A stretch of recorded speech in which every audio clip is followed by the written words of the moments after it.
Hey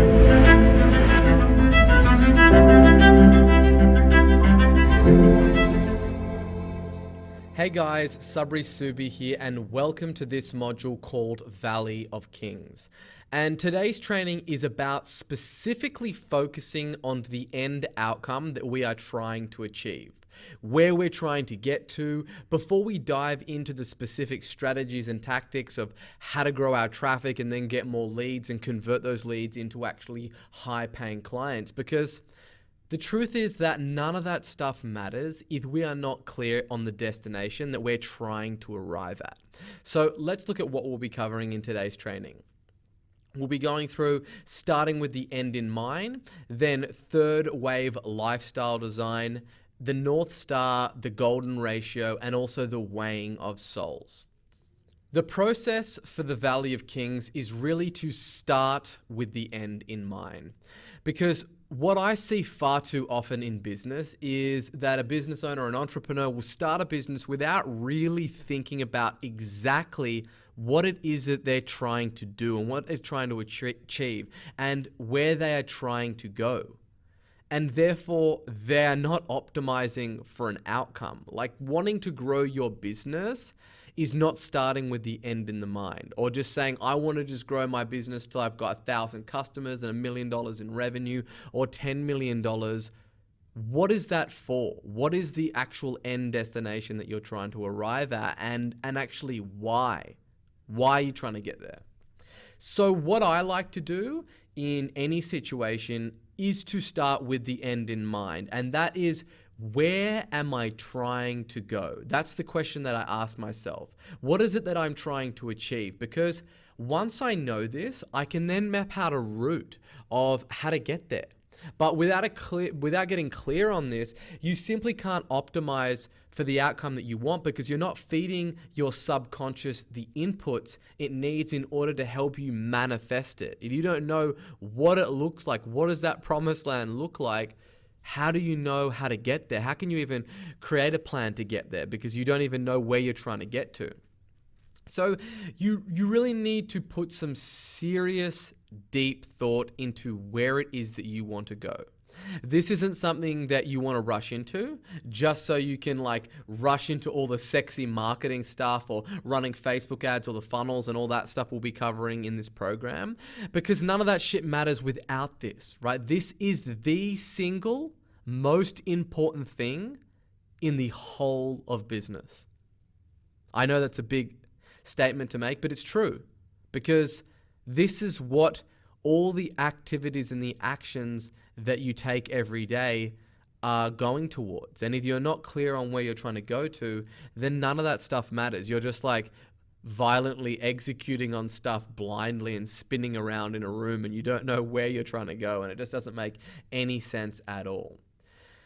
So the most important thing is getting clear on where it is that you're trying to go. And this can be a really hard thing to figure out without having a framework and a process. Because oftentimes when I meet with people and I ask them this question, where is it that you're trying to go? What is it that you're trying to achieve?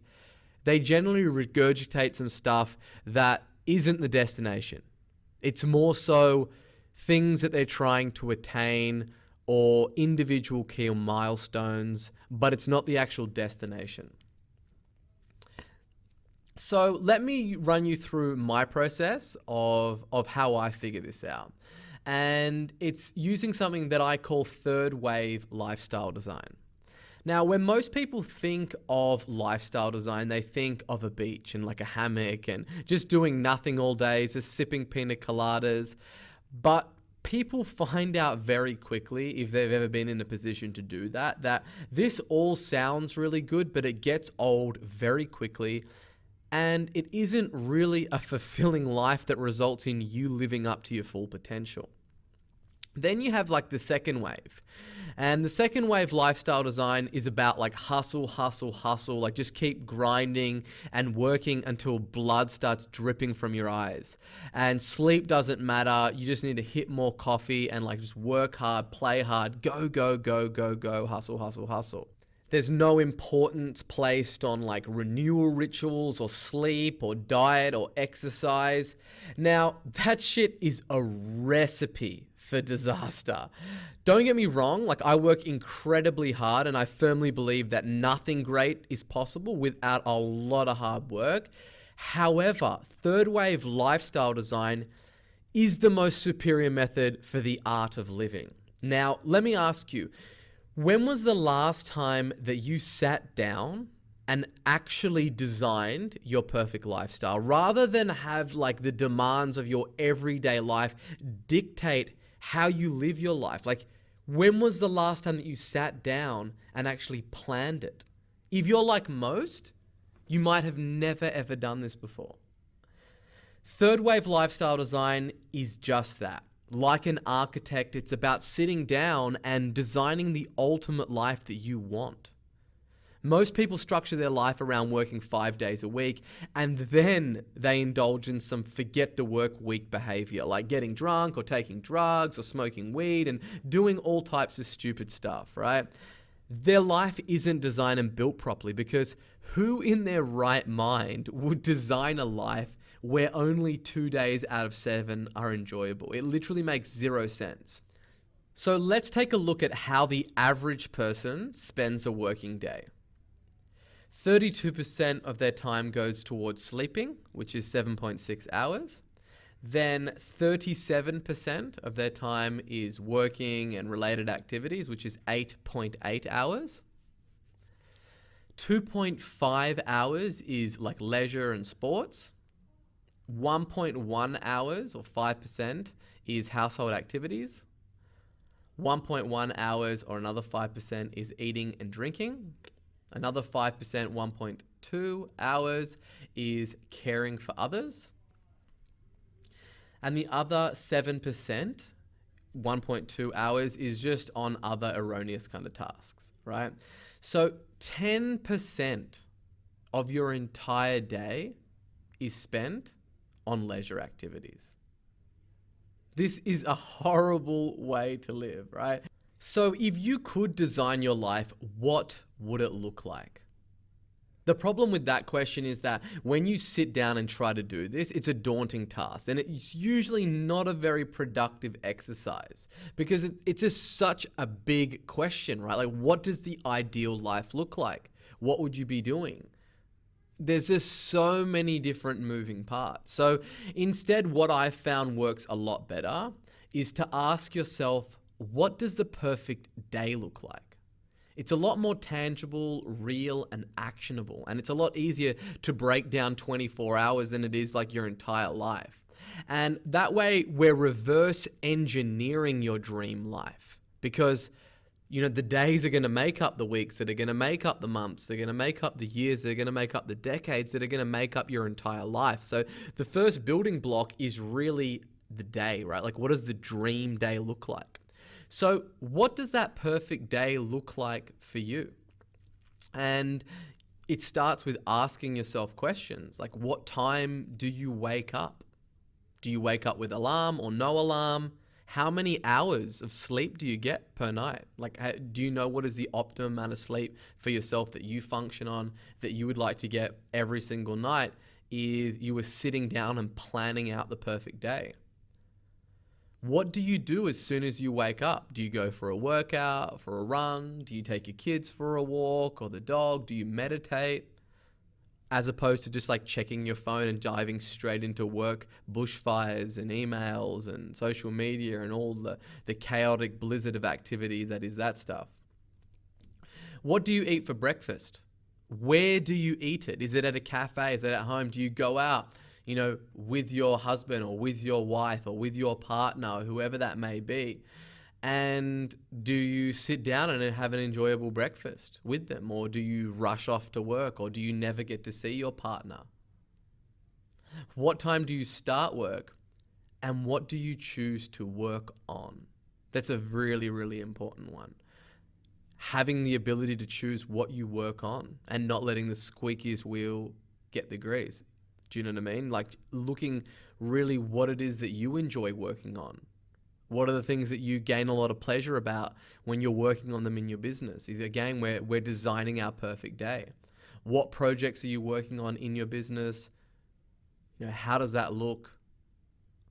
What goals are you trying to hit? Where are you trying to go? This comes down to this key question, because what you do every day is going to be centered around where it is that you're trying to go, and what is it that you're trying to do, and what goals you're trying to attain. What time do you eat lunch? What do you eat? Where do you eat it? And with whom? Or do you work out at midday to break up your day? Do you meet up with your friends for an extended lunch? Do you have a short lunch so you can go home early? Do you go hit the gym in the day to break up your day? If you had the perfect, day, if you could structure it any way that you want, not based on your current limitations.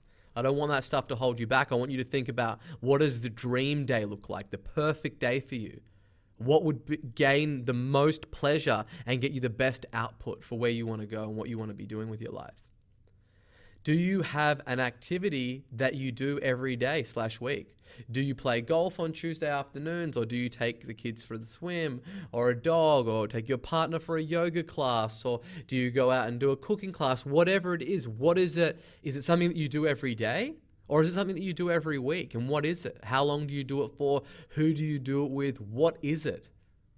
If you weren't limited by money, if you weren't limited by your geography or all these different kind of things that are present in your current life, that's not what we're doing. We're not talking about crafting the perfect day around the confinements of your current business and the way that you've got things set up, or how much money that you earn, or how much time that you have, and how big your team is. We're talking about the perfect day if you had a blank canvas with no limitations.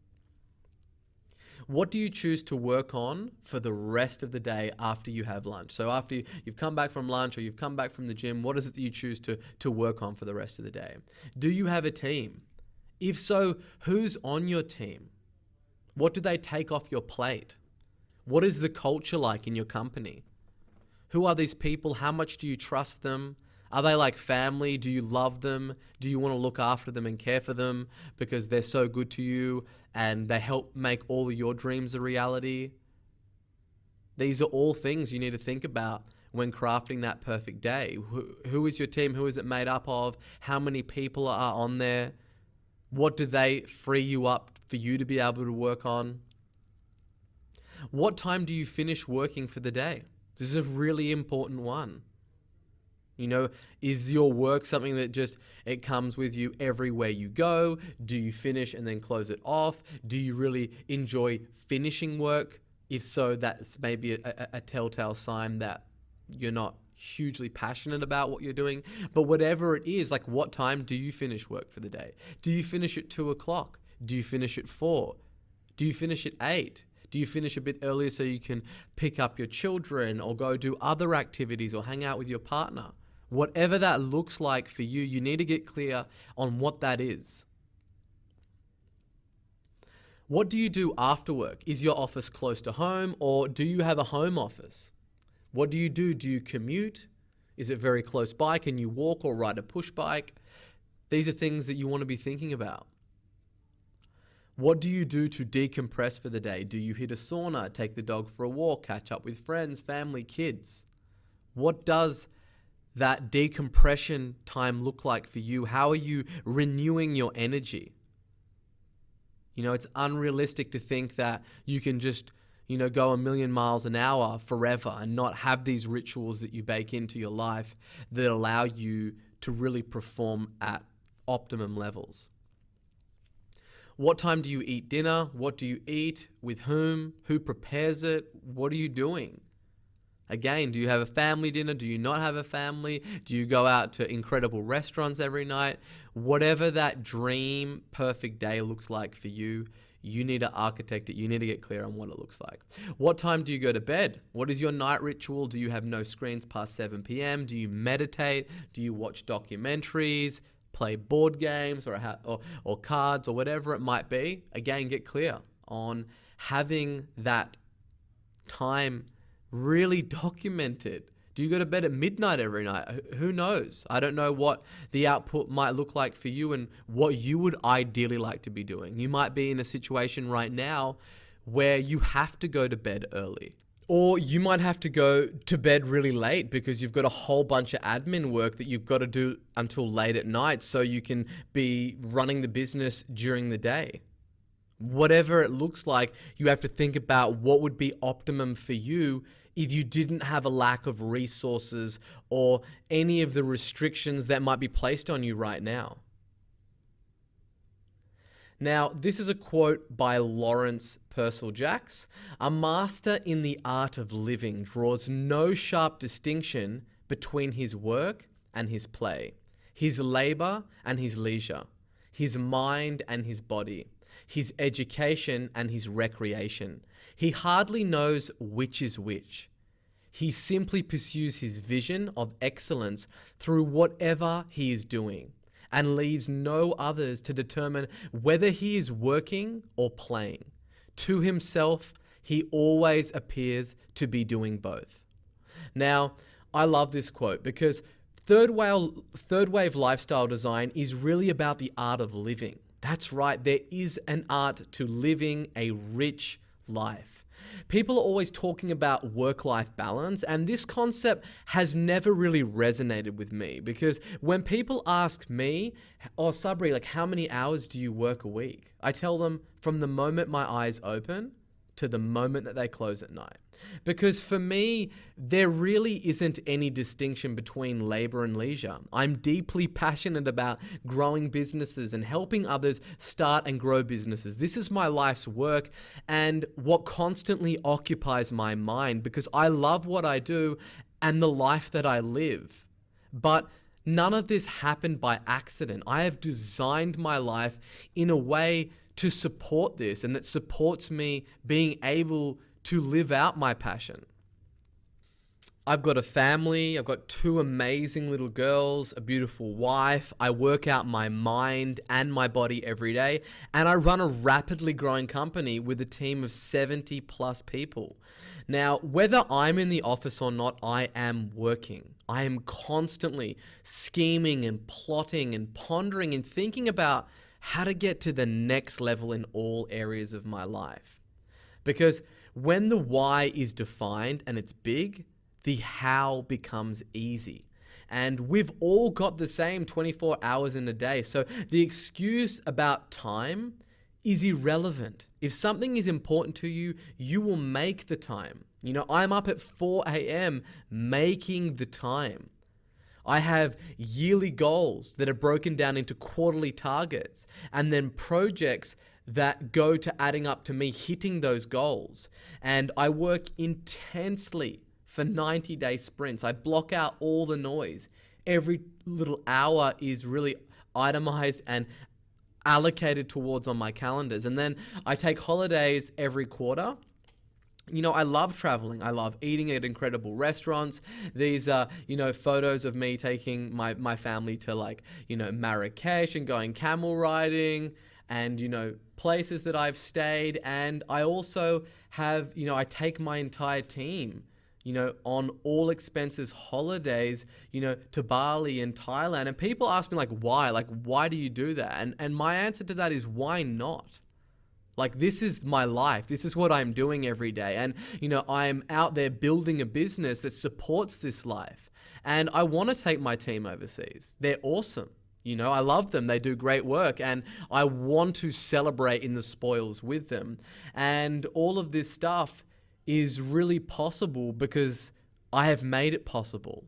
And because I've architected this in my mind of the things that I want to do and what I want to achieve. It just doesn't happen by chance. Let me just, take 70 people over to Thailand. It doesn't happen like that. It's all happened because that's the kind of lifestyle that I have actively designed for myself. And all these activities are centered around me navigating towards my North Star.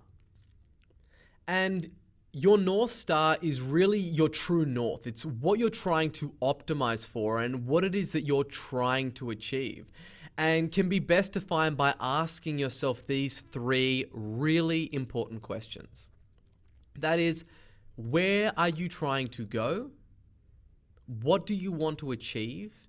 And why? So let me break these down. So where are you trying to go? What does the desired destination look like for you? That perfect day formula exercise that you just went through, vividly writing down and getting clear of where it is that you're trying to go. And I've included a document in the resources section to a Google Doc where it has all of those questions for the perfect day formula that you can go in and fill that out. And that's something that you really need to take the time and do. The next one is, what do you want to achieve? What is it that you want to achieve? If it's a revenue number for your business, what is it? If it's impact, make it measurable, i.e. to feed 10,000 people. If it's a house or being able to retire your parents or pay off their mortgage or help out, one of your brothers or sisters, you need to get very specific of what it is. And it doesn't only have to be monetary. Impact, it can be anything that you want, but it can't be some esoteric statement. It needs to be real. It needs to be tangible. And then the last one is why. This is really an incredibly important one. Now, we'll be going to this in really, really deep detail in week 2 and really in the mindset modules. And there will be a whole week dedicated to this, because if you're not clear on your why, you will simply lose motivation when things get difficult, because you'll lose steam and you'll just give up and quit your business and close it down and become an Uber driver, because things get really, really hard in business, right? There are going to be many setbacks, many things that happen along the way that you didn't really envision happening, but that do happen. And if you don't know why you're doing it all, you're just going to quit, because it's just going to be far too hard, right? It's going to be so much easier to quit than it is to keep going if you're not clear on your why. And I will show you how to neurally imprint this into your mind so you become an unstoppable force of nature. And this really is the key, because all of the marketing stuff and all of that stuff, it doesn't matter if you're just going to fold like a pack of cards every time that you meet resistance, because there's going to be lots of it. So getting clear on your why and then really imprinting it into your brain and making yourself like an unstoppable force is really a secret weapon. And I'm going to show you exactly how to do that. But a quick takeaway in the meantime, before we really dive into all of that stuff in the coming modules, is you really need to have your why so big that the how becomes easy, right? So you want to make it that whatever it is that you're trying to achieve is so important to you that the how of how to achieve it becomes easy, because the why is just so big. And it's like, I will run through walls, I will jump off buildings to get to this thing because it is so important to me. And the actual what you need to do and the how of it becomes really easy, right? But for now, we simply want to get clear about what it is that we want, and then we want to figure out what it's going to take to go out and achieve this. Which brings us to the golden ratio. Now, the golden ratio is all about figuring out exactly how much money and resources that you will need in order to support your ideal lifestyle and obtain your goals. Most people write down like arbitrary numbers, like I want to hit $1 million per year. Like this is the number one number. If you ask anybody that's not, at that, 7-figure level yet, like how much revenue they'll never give you like, I want to do $833,000 a year. It's always $1 million. It's just some arbitrary round number. And these numbers are usually preconditioned by society and are not in fact your number. You can tell whenever somebody hasn't given much thought to their lifestyle or their income requirements because their number ends in a 0. That means that they haven't run the numbers and they don't really know what they're trying to achieve. And how can you ever achieve the life that you want if you are not clear on what it is and what is involved in order for you to manifest that and make it a reality, right? So the way that we do that is, one, we use the perfect day formula worksheet and we get very, very clear on exactly what it is that we want, right? Then after we've done that in forensic-like detail and we've gone through all the different nuances and we make it so visceral that we can imagine living out that perfect day. We can like smell what it would smell like. We can feel what it's going to feel like based on what it is that we're trying to architect for ourselves. And then the next step is by using the lifestyle calculator and figuring out how much it's going to cost you exactly to live that perfect day. So I'll get out of this and I'll just show you what that quickly looks like. All right, guys, so what we have here is the King Kong Lifestyle Calculator. And this is a Google Sheet, and there's a link to this in the resource section of this module. And basically what it is a lifestyle calculator for you to start going in here and populating, you know, what it is that your monthly expenses are or what they are going to be in order for you to live that dream day and what that life looks like for you. So we might say, okay, your rent is going to be $3,500. Now you may rent, you may own a home, whatever it is that's going to, you know, give you the most pleasurable day and the lifestyle that you want. Now these figures, I've just thrown them in there basically, right? You might be wanting to live in a mansion in the city. You might be wanting to live by the beach, in the country, whatever it is, you need to kind of get clear of what it's going to cost you in order to achieve that. So we've put these two figures in here. There might be property tax on here, repair and maintenance. We might say, cool, we're going to spend, you know, $150 per month on maintenance. We're going to have a house cleaner that comes and cleans our house every week. That's going to cost us $280. Then we'll have somebody that comes and does the lawns and all of that stuff and any garden maintenance, and that's going to cost us another $150. And then it's just calculating here. It's giving, okay, cool, that's going to cost you $6K per month. And then you want to look at your electricity and your utilities, and then healthcare, and like how much do you spend on groceries? Do you drink? If you do, how much do you spend on that? What are you going to spend on clothes and getting your hair cuts or dry cleaning or makeup or whatever it might be? How much do you spend in Ubers and taxis and da da da da da da da? And you can see like, there's lots of stuff on here like Netflix and video games. And, you know, I basically tried to think of all the different things that could be costing you money right now. So you can add them all in here, and then it's going to give you at the end, like essentially what the annual costs are going to be, right? And it's going to estimate all of this for you. And you can put whatever you like, you know, whatever it's going to be for you. Are you single? Are you married? You know, that's going to affect, you know, your lifestyle and what your dream day looks like. And then it's going to get you like your monthly debt and all of that. You can see down here that if you go down further, it's like, how much work do I need to do to earn that, right? And you can put in here like what your current hourly rate is and like how much money that you're getting paid, or you can figure out like hours of paid work to meet income annually, and you can start to reverse engineer what it is, right? It becomes something that is esoteric into something that is real. Then we've got debt. You can put how much debt that you've got on your credit cards. You know, what are your business expenses? How much are you spending on rent? All of that. And then what it's going to do, it's going to spit out exactly, you know, how much it's going to cost to fund your ideal lifestyle.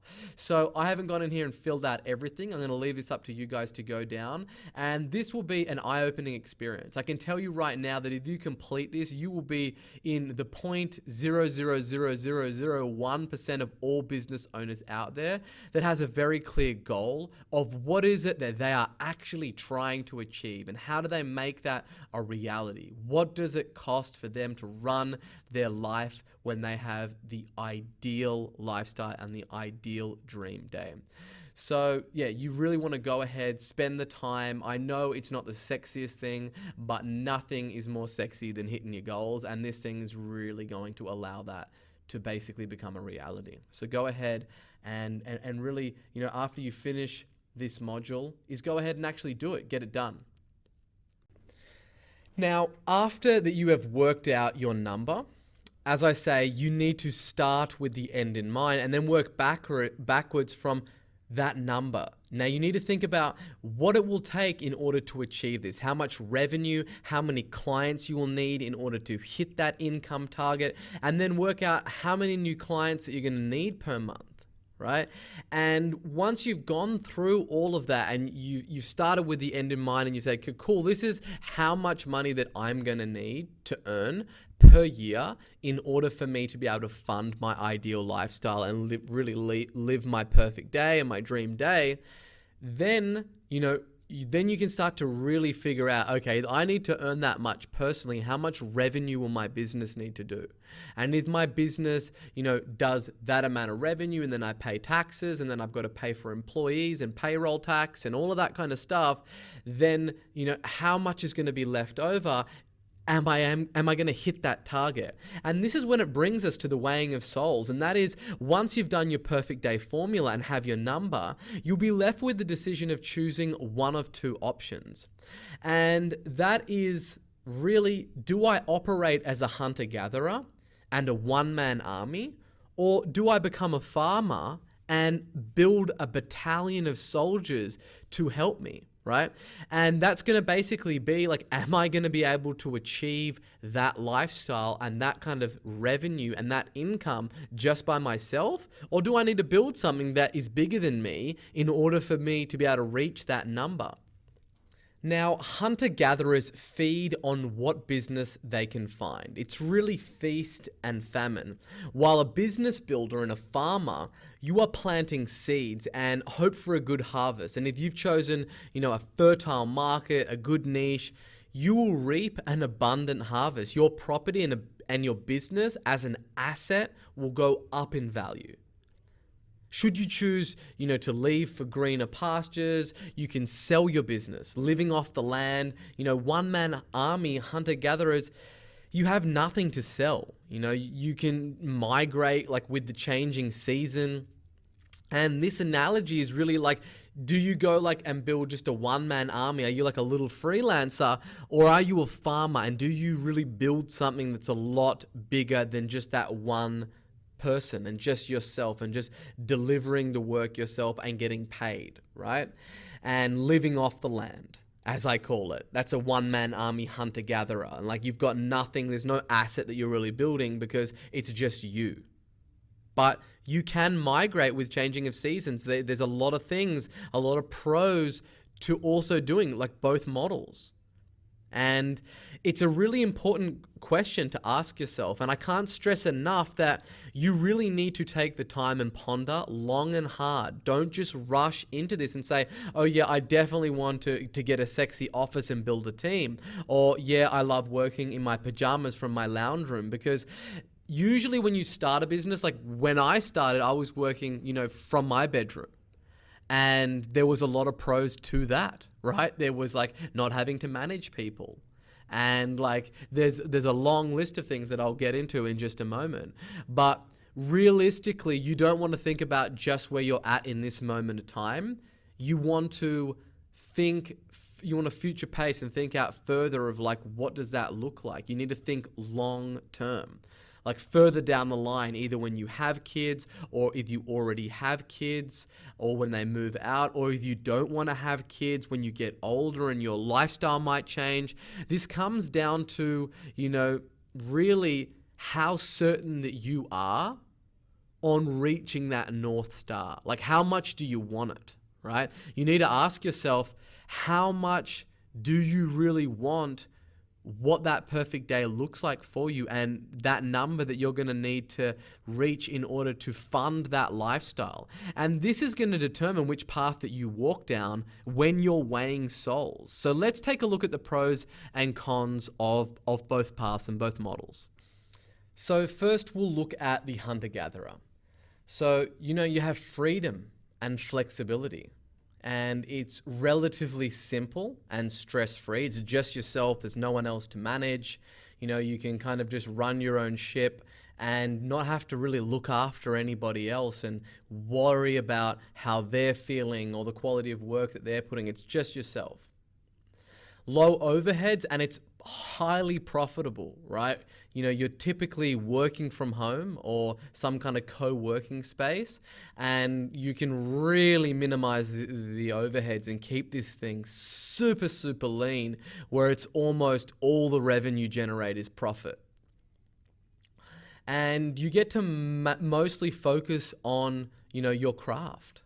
And like, that's very important for a lot of hunter gatherers. They really want to just mostly focus on their craft, and they really love and they fall in love really with doing the work. And that's something that's really important to them. And, if that's something that is really important to you, and you just literally, only want to just be focusing on your craft day in, day out, and then this is definitely a very great model where, as you really build the business, you become a manager of people. You still have to be able to do the work, and you still do the work, but it's not like being a hunter-gatherer where it's like literally all you do is do the work. You are location independent. That's important for a lot of people. Typically, with the technology that's available in today's day and age, you can travel through Southeast Asia or Europe and still do your work. Like there's hundreds of thousands of digital nomads all around the world. And it's incredible, where it is that you can live and what kind of lifestyle that you can live, being a hunter-gatherer. And that's definitely a huge, huge draw card for going down that road. There's very little complexity. There's not many moving parts. Again, it's just you. Some of the downsides are like it's feast or famine. Typically, it's just yourself. It's like you can't ever really do serious marketing because you get a number of clients and then you very quickly hit capacity. And so you kind of mainly operate off referrals and word of mouth. And some months it's really good. Like you might have 2 or 3 people that are waiting in line to do work with you. And then there might be 2 or 3 months where there isn't any work. And it's really kind of that yo-yo, that up and down feast or famine. And that really can, affect your income. You can't really take holidays because every time that you take a holiday, it's a loss of revenue. So you can take them, but you don't continue to earn money. Like the money just stops in most cases as soon as you take a holiday. It really is a lifestyle business. It's not a real business. It's a cash flow business. It's only just for you. It's based for your lifestyle. You're never ever going to build it to a point where it's an asset and it's something that you can sell or anyone really sees any greater value, because you've essentially created yourself a job, which is nothing wrong with that, because there's a lot of, the pros that we just went through about what that enables you to do. As I said, it's a cash flow business. It's no asset, and it's limited scale. Like you can't scale more than to how many hours that there are typically in a day. If you're delivering the work or whatever it might be, it's typically if you're not delivering the work and it's some kind of online course or what have you. There's limited scale, right? There's only so much that one person can do all by themselves, and you really hit that limit very, very quickly. Now let's look at the other path of the other model, which is a farmer, which is really a business builder, right? And, you kind of have limited flexibility in the beginning for this model, because it's like you can't go out and go away on holiday, or you can't have much flexibility because this business requires a lot of attention in the beginning. There's other people in it. There's other human beings helping you grow this thing, and they need a lot of attention and a lot of care in order for things to go as planned. So that just limits the amount of flexibility that you have in the business. Being a farmer and building a business, no matter how you look at it, is really functioning chaos. There's so much chaos that goes into scaling a big business, and you have to get okay with that. You must be okay with dealing with chaos and being able to kind of break down those complexities, take punches in the face and keep going, because the why of why you're doing it is all worthwhile at the end of the day. High overheads, less profitable. You're going to need an office. You're going to need to buy computers and workstations and pay for employees and then pay for their payroll tax and their holidays and, bonuses and like increases in their salary. There's a lot of different things that come into it. Unless you're a savvy operator, it can become, very, very, very lean in terms of the amount of profitability and profit that you're generating as a business. You're mostly focused on building your team. As I said, you're not really focused on your craft and, your craft until you get to a certain stage, right? Until you've got enough people on the team where you can go back to the craft and go back to the things that you love. But mostly, by and large, you're going to be focused on building out your team. Fixed location, more often than not, you're going to have an office. There's going to be people that are going to need to live in proximity to that office. Yes, you can go, fully remote, and that's a model that you can go down. But, it's rare to see a company that has a phenomenal culture and has been able to achieve amazing things working remotely. And there definitely are a handful. There's a lot of companies that I know that have built remote teams, but they are by and large a dime a dozen if you compare to the whole spectrum of great companies that have ever been built and the ones that have physical locations and an office with a culture of people in there, all working towards and striving towards hitting one goal as that they are, working completely remotely. So more often than not, you're going to have a fixed location of where it is that you're operating from. There is high complexity. Because when you're building a service base or a coaching or consulting business, any business that's really delivering a service for a fee, you are going to be in the business of basically scaling human beings. And that brings a lot of complexity to it because you're going to have teams, then you're going to have people that lead those teams, and there is their emotions, and then there's those people that are communicating with other human beings within your organization and making sure that that communication is as effective and efficient as possible, and everyone's working in a cohesive way, and you've got great culture and people are getting along. So yeah, there's a high level of complexity in order to be able to do that. And the pros are that, the farmer eats all year round. It's not feast or famine. They can go away on holiday and they can have a business that continues to bring in revenue and bring in new customers, and, running a business that can run without you, and it can run when you're not there. And if you choose to go away to Europe for a month, you can do that and come back to a business that's in as good shape, if not better than it was when you left it, because you have really swallowed those complexities and have operated in that functioning chaos to build that business. So it enables you to do that. You can take frequent paid holidays. As I said, I take holidays every 90 days and typically go overseas with my family. I would not be able to do that if, I was just a hunter-gatherer.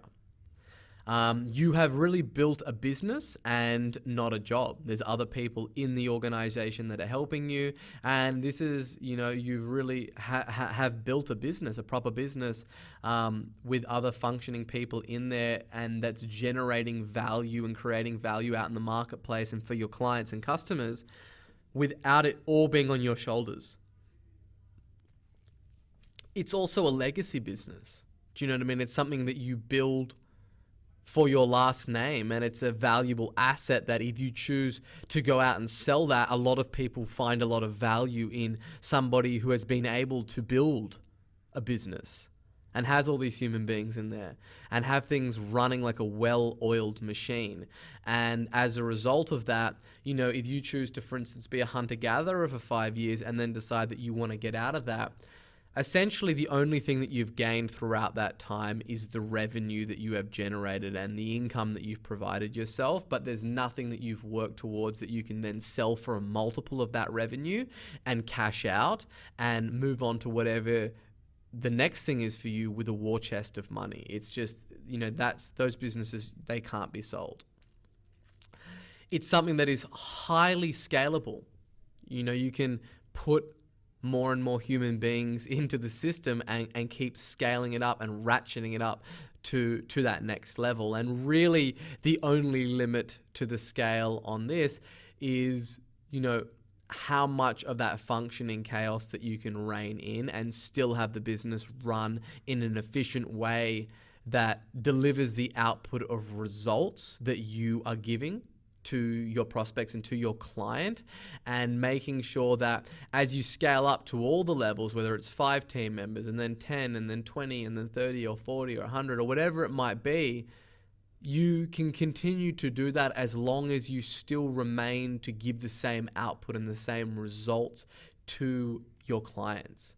And they're kind of, all of the pros and the cons that I've highlighted. And if you're a good hunter and gatherer and you move smartly, you will stay fed and make a great living. As a hunter-gatherer, you have the opportunity to build your skill set and get paid for doing, what it is that you love to do while you master your craft. Meanwhile, if you choose to go down like the farmer and the business builder angle, the business builder, he eats all year round, or she eats all year round, and they trade with other farmers and often hire hands to help with the heavy lifting. And if the farmer scales things correctly, the business doesn't solely depend on them as an operation, right? Now, I have tried to keep this as unbiased as possible, as I've been through both evolutions, right? And both of them have their merit. There is no one model that is perfect. It is always what is perfect for the individual for them to reach their end goal of wherever it is that they're trying to go. And both really do have their pros and cons. So I really will end on, it's all about designing your life and figuring out your number and then getting crystal clear on your why. And this really dictates which path that you choose, right? So basically, here are the action items. Start with the end in mind. Think about where it is that you're trying to go, and then back into those goals and figure out, what is the North Star? Like, why are you trying to get there? What does it look like for you? What does that mean for you?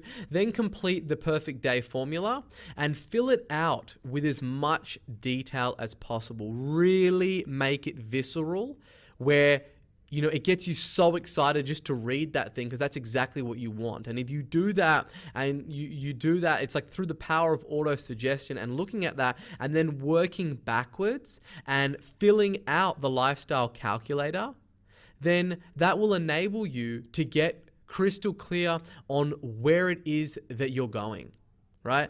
And when you know where it is that you're going, then it's so much easier for you to really get up every day and to get after it, because you know exactly what it is that you're going to war for every day to make it happen. And when there are setbacks in your business, or when a key staff member resigns, or when one of your competitors poaches one of your team members, or one of your employees goes out there and starts your exact same business model because they think that they can do it all, those things aren't going to get you down so much, because you know where you're going. You know what fire you're willing to walk through to get to where it is that you want to go.